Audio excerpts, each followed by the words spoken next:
সামনে একটা লড়াই আসবে এই দেশের মাটিতেই। এটা আমাদের ভবিষ্যৎবাণী না, এটা আমাদের দূরদর্শিতার আলোকে বলছি। একটা তো লড়াই দেখছেন প্রকাশ্য কুফুরির সাথে তাওহীদের লড়াই। একটা লড়াই দেখছেন না, প্রকাশ্য কুফুরির সাথে কিসের লড়াই? তাওহীদের। সামনে একটা লড়াই দেখবেন মডারেট ইসলামের সাথে প্রকৃত ইসলামের লড়াই। নতুন একটা ব্যাটল দেখবেন সমাজের মধ্যে চলবে, কথায় কলমে, টকশোতে, ময়দানে, ওয়াজ মাহফিলে, সব জায়গায় দেখবেন একটা নতুন ব্যাটল সামনে আসবে। মডারেট ইসলাম মানে সুশীল মার্কা ইসলাম, বুঝেন নাই? সুশীল মার্কা পশ্চিমা আদলের এক ইসলাম, পশ্চিমাদের সন্তুষ্টি মানে সাধনকারী ইসলাম, এবং যে ইসলামটাকে ওরা প্রমোট করবে এর সাথে একটা লড়াই দেখা যাবে যারা নবী মুহাম্মদ সাল্লাল্লাহু আলাইহি ওয়াসাল্লাম এবং সাহাবীদের সেই সিরাতের আদলের ইসলাম মানে, এইটার সাথে একটা কনফ্লিক্ট সামনে দেখবেন আপনারা, দেখে নিয়েন ইনশাআল্লাহ। কারণ আমরা খুব গভীরভাবে অবজার্ভ করছি বিষয়গুলো, যে যারা এতদিন পর্যন্ত সুযোগ সন্ধানী ছিলেন তারা এখন মডারেট ইসলামের দীক্ষায় দীক্ষিত হচ্ছেন। এই ইসলাম দিয়ে আল্লাহর জমিনে দিন কায়েম হবে না। ইসলামে আল্লাহর জমিনে দিন কায়েম করতে হলে সাহাবীদের ইসলাম নিয়ে আসতে হবে বাংলার জমিনে। আর সাহাবীদের ইসলাম শুধু আমর বিল মারুফের ইসলাম ছিল না, এখানে নাহি আনিল মুনকারও ছিল। মানে আপনারা হয়তো বোঝেন নাই, মানে শুধু সৎ কাজে আদেশের ইসলাম ছিল না, বরং অসৎ কাজে নিষেধের ইসলামও ছিল। শুধুমাত্র আমরা ভালো ভালো কথা বলবো, অন্যায় নিষেধ করব না, শুধুমাত্র তাবলীগের কথা বলবো, আল্লাহর জমিনে দিন কায়েমের কথা বলবো না, প্রয়োজনে আমরা জুলুমের বিরুদ্ধে দাঁড়িয়ে যাব না, জালেমের বিরুদ্ধে প্রতিবাদ করব না, এইরকম ইসলাম, এইরকম মানহাজ দিয়ে আপনি বাংলাদেশের জমিনে দিন কায়েম করতে পারবেন। এখন কথা হচ্ছে, আমি অনেক গভীরে চলে যাচ্ছি। যুবক ভাইদেরকে বলছিলাম যে নামাজের সাথে তেলাওয়াত ধরে রাখেন, আজকার ধরে রাখেন, ওলামা ইকরামের সোহবত ধরে রাখেন, এবং প্রকৃত ইসলাম আর এই প্রোটেস্ট্যান্ট ভার্সন অফ ইসলাম, মডারেট ইসলাম, এর পার্থক্য বোঝার চেষ্টা করবেন। ইসলাম শিখবেন আল্লাহ, তার রাসূল এবং সাহাবীদের কাছ থেকে। ইসলাম আমাকে পশ্চিমাদের কাছ থেকে শিখতে হবে না, ভারতের কাছ থেকে শিখতে হবে না, এই সুশীলদের কাছ থেকে শিখতে হবে না, এই মুনাফেক মার্কা বুদ্ধিজীবীদের কাছ থেকে শিখতে হবে না। ইসলাম শিখবো কোত্থেকে? সাহাবীদের কাছ থেকে। কাদের কাছ থেকে? এবং সিরাত থেকে আমি দলিল নিব। কোত্থেকে দলিল নিব? সিরাত থেকে, কোরআন থেকে এবং সুন্নাহ থেকে আমি দলিল নিব। আমি পশ্চিমাদের থেকে দলিল নিব না। একটা বিষয়ে স্পষ্ট মনে রাখবেন, ওরা যে ইসলামটাকে প্রমোট করবে নিঃসন্দেহে সেই ইসলামের মধ্যে আব্দুল্লাহ বিন উবাইয়ের একটা মানহাজ থাকবে। ওদের ইসলামের সাথে আব্দুল্লাহ বিন উবাইয়ের মানহাজ জড়িত থাকবে। খবরদার এই ট্র্যাপে পা দিবেন না, আল্লাহ পাক আপনাদেরকে হেফাজত করেন, আমিন। এরপরে আসেন যে পয়েন্টটা নিয়ে আমি এদিকে চলে আসছি, যে আমাদের সমাজের এই সংকটগুলা, যে বড় বড় লেভেলের সংকটগুলো, এগুলোকে যদি আমরা দূর করতে চাই তাহলে আল্লাহর কসম করে বলছি, রাষ্ট্র ব্যবস্থায় পরিপূর্ণ ইসলাম কায়েম না হওয়া পর্যন্ত আমরা পরিপূর্ণ স্বাধীনতা অর্জন করতে পারবো না। এইটা একদম নিজের মধ্যে সূরা ফাতিহার মতো মুখস্থ করে নেন।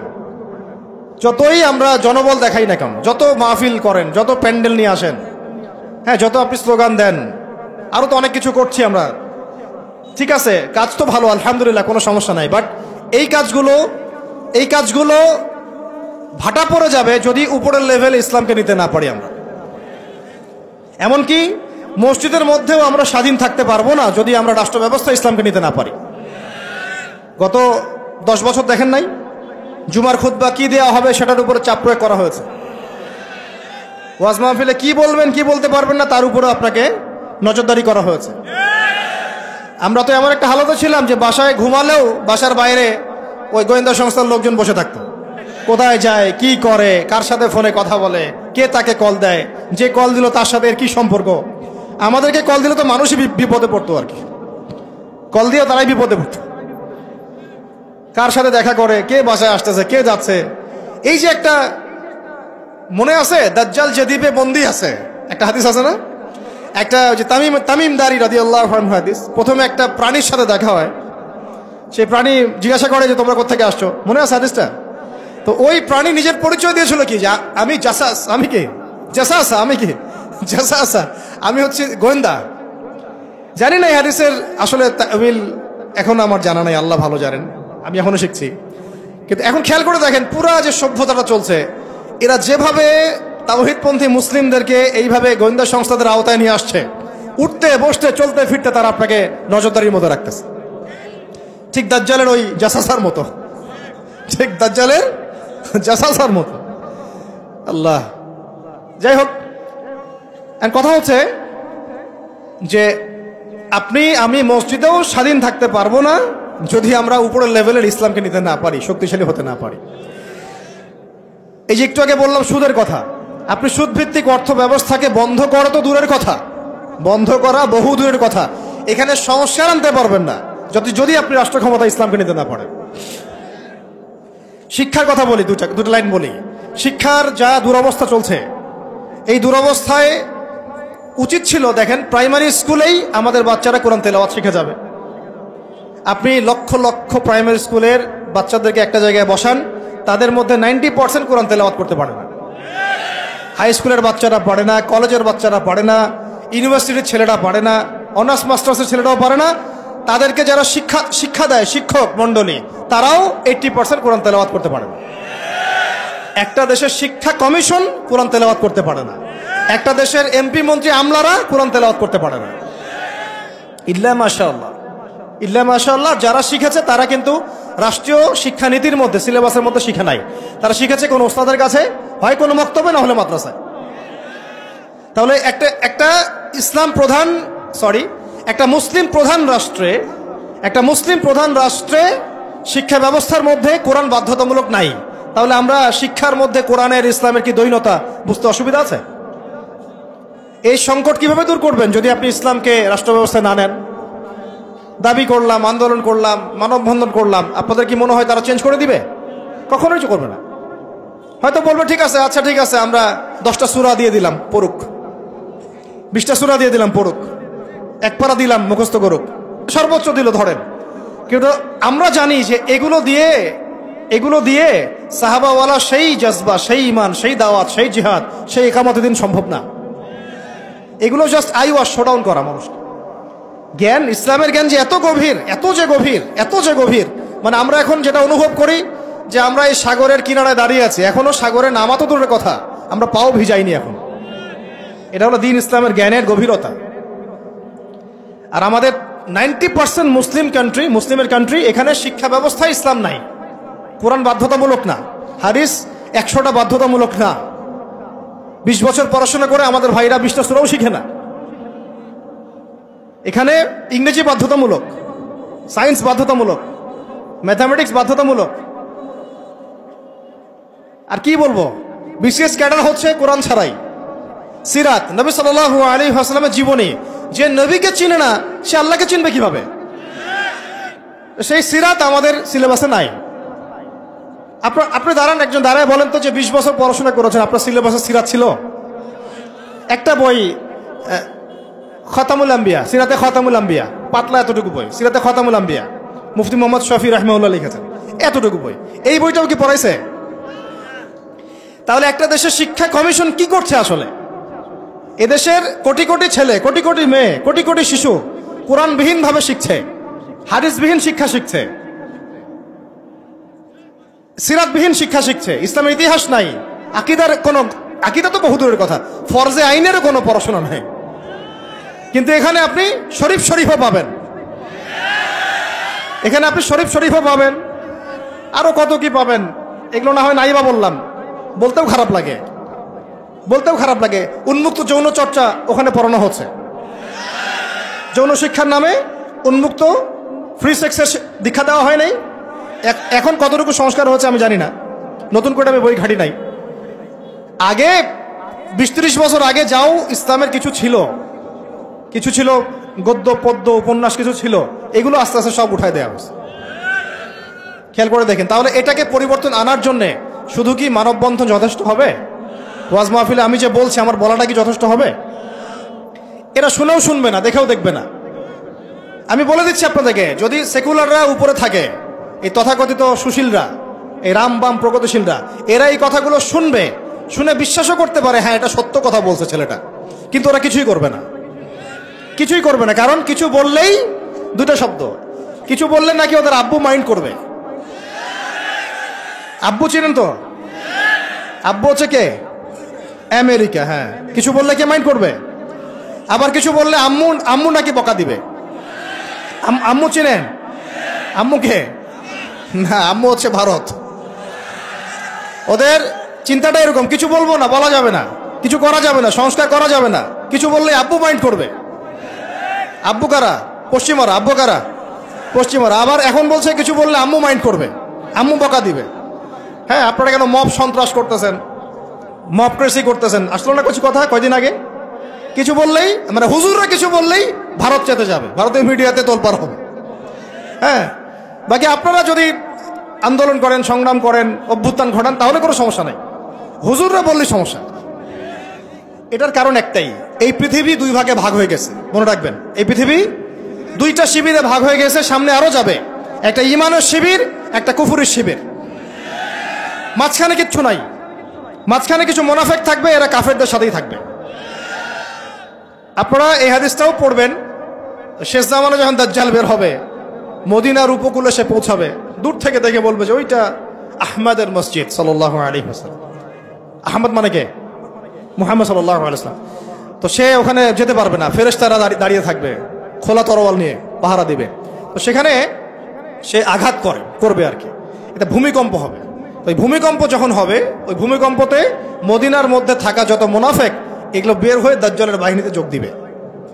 মানে পৃথিবীর শিবির আস্তে আস্তে দুই ভাগ হয়ে যাবেই, ঈমানের শিবির এবং কুফুরের শিবির। মাঝখানে কোনো আর দল থাকবে না, কিছু মুনাফিক থাকবে, এরা কাফেরদের সাথেই যুক্ত হবেই শেষমেশ। কথা হচ্ছে ভাই, মূল কথা একটাই, এই যে অর্থনৈতিক সংস্কারের কথা বললাম আর শিক্ষা সংস্কারের কয়েকটা উদাহরণ দিলাম।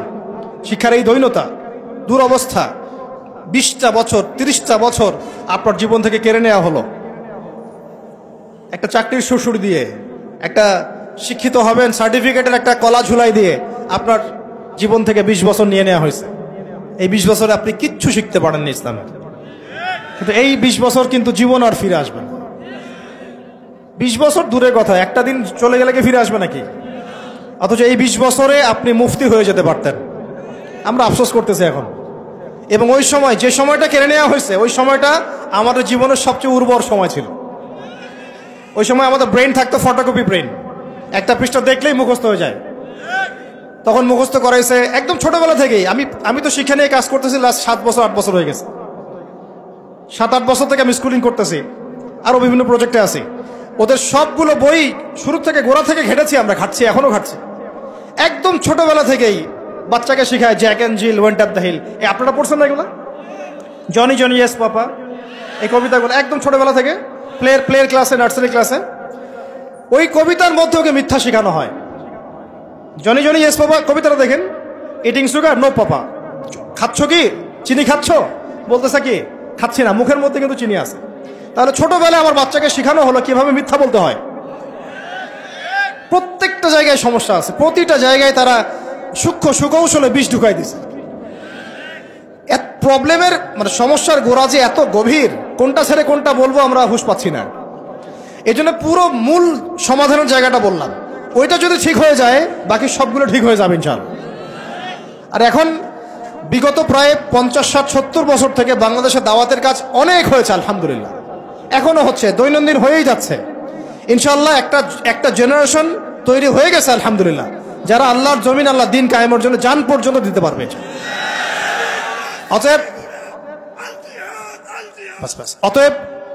অতএব যেহেতু মুরব্বী কেরাম আছেন আমাদের মাথার উপরে এবং আমাদের মধ্যে এই চেতনা আছে, আমরা দাওয়াত পেয়েছি, কবুল করেছি, সত্য মিথ্যা চিনতে শিখেছি, বুঝতে শিখেছি, এখন আমার মনে হয় এটাই সবচেয়ে উত্তম সময় বাংলাদেশের জন্য ইসলামকে রাষ্ট্র পর্যায়ে নিয়ে যাওয়ার জন্য। এখন যদি আমরা পিছুপা হয়ে যাই, শিথিলতা দেখাই, বা এই অভ্যুত্থানে আমরা যদি পরবর্তী সময়ে ইসলামকে এগিয়ে নিতে ব্যর্থ হয়ে যাই, আমরা আবার 50 বছর পিছায় যাব কিন্তু। অতএব এখন আর চুপ করে বসে থাকার কোনো সুযোগ নাই। এখন প্রশ্ন আসবে যে এইটা কি রাতারাতি আপনার ঘরে চলে আসবে নাকি অর্জন করতে হয়? এটা কিন্তু রাতারাতি ঘরে আসবে না, এটা অর্জন করে ছিনিয়ে নেওয়ার বিষয়। বিষয়টা হচ্ছে সিরাত থেকে আপনি পড়েন, মক্কা থেকে আমরা যে বের হয়ে গেলাম, মদিনায় চলে গেলাম, মদিনা রাষ্ট্র কায়েম হলো, পরে 8 বছরের মধ্যে আমরা মক্কা জয় করেছি। কত বছর?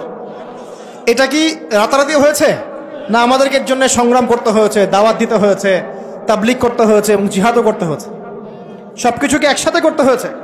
তারপরে 8 বছরের ব্যবধানে আমরা আবার মক্কা জয় করেছি। ঠিক একইভাবে যদি আমরা আমাদের অঞ্চলের কথা চিন্তা করি, এই অঞ্চলেও রাষ্ট্র ক্ষমতা ইসলাম রাতারাতি কি হবে না, কায়েম হবে না। আমাদেরকে আমাদের জায়গা থেকে কাজ করতে হবে।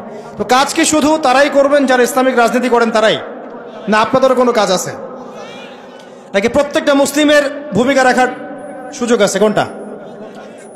আচ্ছা, আমার আপনার উপর কোনো দায়িত্ব নাই? এই সব দায়িত্ব কি ওলামায়ে কেরামদের? কিছু হলে তো অনলাইনে আপনারা খুব গালাগালি করেন, দেখি আমি মাঝে মাঝে, আলেম ওলামারা কি করে, আলেম ওলামারা কি করে, আলেম ওলামারা কি করছে, আলেম ওলামারা নাই কেন, এই শুনিয়ে উনি কেন কথা বলে না, উনি কেনই করে না। তো সবকিছু কি ওলামায়ে কেরামের কাঁধে চাপিয়ে দিচ্ছেন আপনারা? তারা কি এই উম্মার নবী? ওয়ারাসাতুল আম্বিয়া, কিন্তু নবী কি? তাদের উপর দিয়ে যা গিয়েছে বিগত 10-15 বছরে, এটা কি আপনাদের কল্পনা তো আসবে? কল্পনা করতে পারেন যে একটা ছোট্ট ঘরের মধ্যে একটা মানুষ 3 বছর, 4 বছর, 5 বছর, 7 বছর, 8 বছর এইভাবেই কাটাচ্ছে, দিনের পর দিন, রাতের পর রাত, দিনের পর দিন, রাতের পর রাত। 3টা দিন থাকা যাবে ওখানে? সম্ভব? 3 ঘন্টা থাকা যায়? তার ওলামায়ে কেরামদের উপরে কি গিয়েছে এটা তো আপনাদের বোঝা উচিত। কেন ওলামায়ে কেরামগণ উম্মাকে বাঁচানোর স্বার্থে মাঝে মাঝে প্রজ্ঞার পরিচয় দিয়েছেন, দাওয়াতের মেহনত চালু রেখেছেন। কিছু কিছু বিষয়ে তারা কি করেছিলেন, কৌশল অবলম্বন করে উম্মাকে অন্তত ইসলামের দাওয়াতটা অব্যাহত রেখেছিলেন, এই চিন্তা করে যে অন্তত আমরা টিকে থাকি মাঠের মধ্যে, মাঠটা ধরে রাখি। অন্তত যদি আমরা সব একটা একটা করে নাই হয়ে যাই, তাহলে তো জাতিকে দাওয়াত দেওয়ার, তাবলিগ করার, নসিহত করার কেউ থাকবে না। এটা তো একটা ছিল ডিপ্লোমেসি, প্রজ্ঞা। এখনকার সময় আর ওই সময় তো এক না। কথা হচ্ছে আমাদের প্রত্যেকের উপরে ভাই দায়িত্ব বর্তাবে। এখনো বহু ওলামায়ে কেরামের কাঁধে 5টা, 10টা, 20টা করে মামলা আছে। আর কি শুনবেন? বহু ওলামায়ে কেরামের মানে আত্মীয় স্বজন মামলা মোকদ্দমা শিকার। একটা মামলা লড়ার মতো টাকাও তাদের কাছে নাই। জমি জমা, বাড়ি ভিটা বিক্রি করে দিয়ে তাদেরকে এগুলো লড়তে হচ্ছে, এখনো লড়তে হচ্ছে। দেশে অনেক কিছু হচ্ছে অভ্যুত্থানের পরে, ওলামায়ে কেরামদের কিন্তু প্রতি সুদৃষ্টি এখন পর্যন্ত আসে নাই। আমাদের প্রতি সুদৃষ্টি কিন্তু এখনো তারা দেন নাই। এখনো আপনারা আমাদেরকে মানে বাংলাদেশের কি মনে করেন? বাংলাদেশের উচ্ছিষ্ট অংশ মনে করেন নাকি? বোঝা মনে করেন না? মনে রাখবেন, বাংলাদেশের তাকদীর ইনশাআল্লাহ তাআলা আল্লাহ রাব্বুল আলামিন আলেম ওলামাদের হাতেই রাখবেন ইনশাআল্লাহ। এটা আবেগের কথা নয়। হ্যাঁ, এটা সত্য। এটা সত্য যে আমরা বিগত প্রায় হয়তো 30-40-50 বছরে রাষ্ট্র ব্যবস্থায় ইসলামকে নিয়ে যাওয়ার জন্যে যে রাজনৈতিক মুভমেন্টগুলো, এইগুলোতে সবাই একসাথে নামতে পারে নাই। এটা হয়তো সত্য কথা। কেন পারি নাই, কি সমস্যা ছিল, এগুলো আর আলোচনা করার দরকার নাই। এখন আলোচনা করার দরকার হচ্ছে এই যে এখন থেকে আমরা যেন এই পদক্ষেপে সবাই সামনের দিকে আগাই ইনশাআল্লাহ। এটা এখন ইবাদত মনে করে করতে হবে। কি মনে করে? ইবাদত মনে করে করতে হবে, এবং নিজেদের মধ্যে আপোষের দ্বন্দ্ব কলহগুলো মিটিয়ে ফেলতে হবে। তবে একটা বিষয় আগে স্পষ্ট করে দিতে হবে যে আহলে সুন্নাহ ওয়াল জামাআর আকীদার সাথে কিন্তু কোনো আপোষ করা যাবে না। আহলে সুন্নাহ ওয়াল জামাআর আকীদা বহির্ভূত কোনো ঐক্য কিন্তু আমাদের আবার উপকার করতে পারবে না। এটাও বোঝার ব্যাপার আছে। আহলে সুন্নাহ ওয়াল জামাআর সাথে যাদের আকীদাগত মিল আছে তাদের সাথে ঐক্য করতে আমাদের কোনো সমস্যা নাই। কিন্তু যারা এই আকীদা এবং মানহাজ বিবর্জিত চিন্তা চেতনা লালন করেন, তাদের সাথে ঐক্য হতে পারে ডিপ্লোম্যাটিক, কিন্তু মানহাজগত ঐক্য কখনোই সম্ভব না। এটা আমাদের আগে স্পষ্ট করে দিতে হবে। আল্লাহ পাক আমাদের বোঝার তৌফিক দান করেন। এখন আমাদের কিছু করা আছে কিনা ভাই? আমি সবার আগে আবার বলতেছি, আমাদের সবার প্রথম কাজ হচ্ছে 5 ওয়াক্ত নামাজ পড়া। বেনামাজিদেরকে দিয়ে কি নাই, দিন কায়েমের কোনো মুভমেন্ট, খেদমত নাই। শোনেন, দিন কায়েম তো করেছেন আবু বকর রাদিয়াল্লাহু আনহু, ওমর, ওসমান, আলী রাদিয়াল্লাহু আনহুম আজমাইন, সাহাবায়ে কেরাম। আমরা যদি এই যুগের আবু বকর, ওমর, ওসমান, আলী না হতে পারি, এই যুগের, তাহলে আমাদের দ্বারাও দিন কায়েম হবে না। বুঝতে পারছি কথা? তাই সবার আগে সালাতের সবক আমি বারবার দিচ্ছি। এরপরে বললাম যে কোরআন অবশ্যই পড়তে হবে, জিকির করবেন বেশি বেশি, উলামায়ে কেরামের সোহবতে থাকবেন, এবং মাথার উপরে মুরব্বী আলেম রাখবেন। আল্লাহ পাক তৌফিক দান করেন। এরপরে আমি বলছিলাম যে অবশ্যই রিজিক হালাল হয়ে যেতে হবে, পরিবারের আদর্শগুলো ইসলামিক হয়ে যেতে হবে, সন্তানদেরকে আল্লাহর জন্য মানুষ করতে হবে মুজাহিদ হিসেবে। সৎ কাজে আদেশ সবাইকে করতে হবে, অসৎ কাজে নিষেধও সবাইকে করতে হবে। পাশাপাশি নিজেদের জান মাল সময় শ্রম দিয়ে আল্লাহর জমিনে দিন কায়েমের জন্য এই ইসলামিক রাজনৈতিক মুভমেন্টগুলোর সাথে থাকতে হবে। আল্লাহ পাক থাকার তৌফিক দান করেন। আজকে আমরা কয়েকটা বিষয় আল্লাহর কাছে ওয়াদাবদ্ধ হতে পারি কি? পারা যাবে? 1 নাম্বার, জীবনে কোনোদিনও নামাজ ছাড়বো না ইনশাআল্লাহ। 2 নাম্বার, দ্বীনি ইলমের শিক্ষা নিজের উপরে ফরজ করে নেব ইনশাআল্লাহ। যেভাবে আমরা দুনিয়া শিখেছি এইভাবে দিন শিখতে হবেই হবে। এটা আমার উপর নফল কোনো কাজ নয়, এটা একটা ফরজিয়াত। এটা কি? আল্লাহ পাক তৌফিক দান করেন। 3 নাম্বার, কোরআন ছাড়া একটা দিনও কাটাবো না। পারবো ইনশাআল্লাহ? কোরআনুল কারীম ছাড়া একটা দিনও কাটাবো না ইনশাআল্লাহ। 4 নাম্বার, আল্লাহর জিকিরে জবানকে সিক্ত রাখবো ইনশাআল্লাহ। 5 নাম্বার, মাথার উপরে একজন বরেণ্য আলেম রাখবো, অন্তত একজন। অন্তত কয়জন? কারো মাথার উপরে 100 জন থাকতে পারেন, কোনো সমস্যা নেই। অন্তত একজন মুরব্বী আলেমের পরামর্শে চলবেন, একা একা চলবেন না। একা একা চললে আহলে ফেসবুক ওয়াল জামায়াত হয়ে যাবে, ঠিক আছে? তারপরে আজ না থাকবে দিন, না থাকবে দিনের কোনো বুঝ, সারাদিন ওই লাইক শেয়ার আর কমেন্ট, আর না থাকবে কোনো আদব, না আখলাক, কিছুই থাকবে না। এবং আস্তে আস্তে ওই বদদোয়া লাগবে গায়ে, আলেমদের বদদোয়া লাগবে, সরে যাবেন দিন থেকে। ওলামায়ে কেরামের বদদোয়া নিলে দেখবেন দিন থেকে সরে গেছেন আপনি। বহু মিসাল নজির আমাদের সামনে আছে, ওগুলো নিয়ে আমি কথা বলতে যাচ্ছি না। তো একা একা জীবনযাপন করা যাবে না, জামায়াতবদ্ধ থাকার চেষ্টা করতে হবে এবং মুহাক্কিক ওলামায়ে কেরামের সোহবতে থাকতে হবে। যারা আল্লাহর জমিনে দিন কায়েমের ফিকির করছেন সেই সব ওলামায়ে কেরামের সাথে থেকে পরামর্শ নিয়ে বাকি জিন্দেগি কাটান ইনশাআল্লাহ তাআলা। এর আগে আমি তো বলি যে বিয়ে শাদী তাড়াতাড়ি করে ফেলেন, রিজিকের ব্যবস্থা তাড়াতাড়ি করে ফেলেন এবং বেশি থেকে বেশি সন্তান নেন।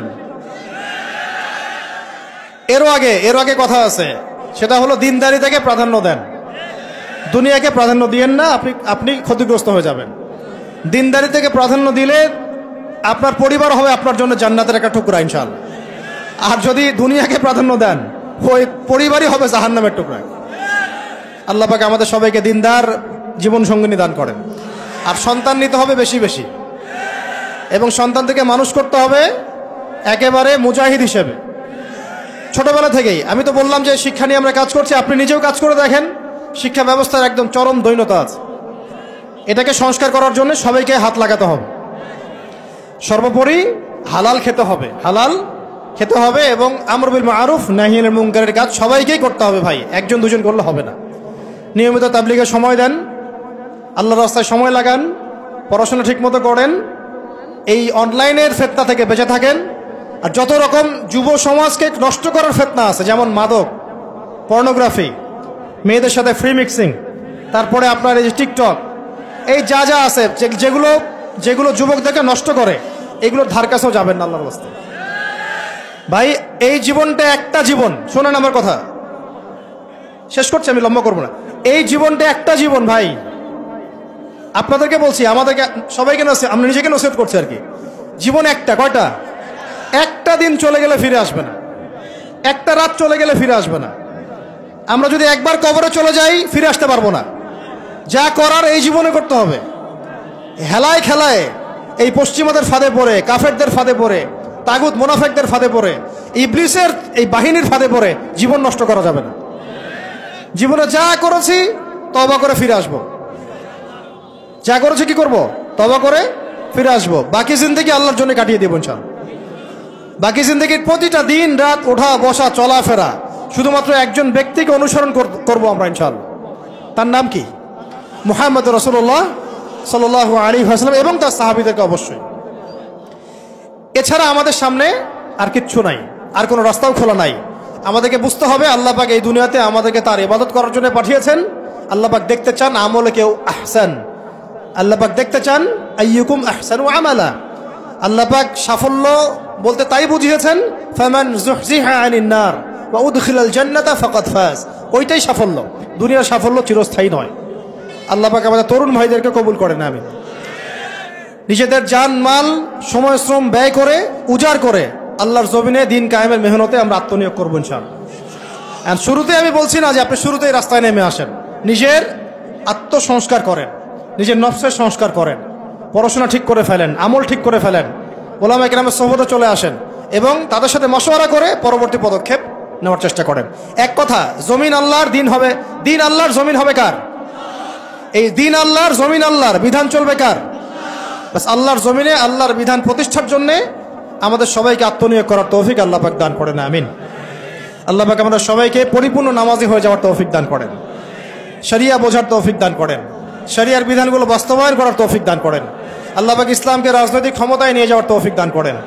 আল্লাহ পাক আল্লাহর জমিনে আল্লাহর বিধানগুলো কায়েম করে ফেলার তৌফিক দান করেন। আসন্ন রমজানে আল্লাহ পাক আমাদের সবাইকে সুস্থ রাখেন, সবাইকে নিরাপদে রাখেন এবং সমস্ত রোজাগুলো হক আদায় করে করার তৌফিক দান করেন। আল্লাহ পাক আমাদের সবাইকে কোরআনওয়ালা বানায় দেন, সুন্নাহওয়ালা বানায় দেন।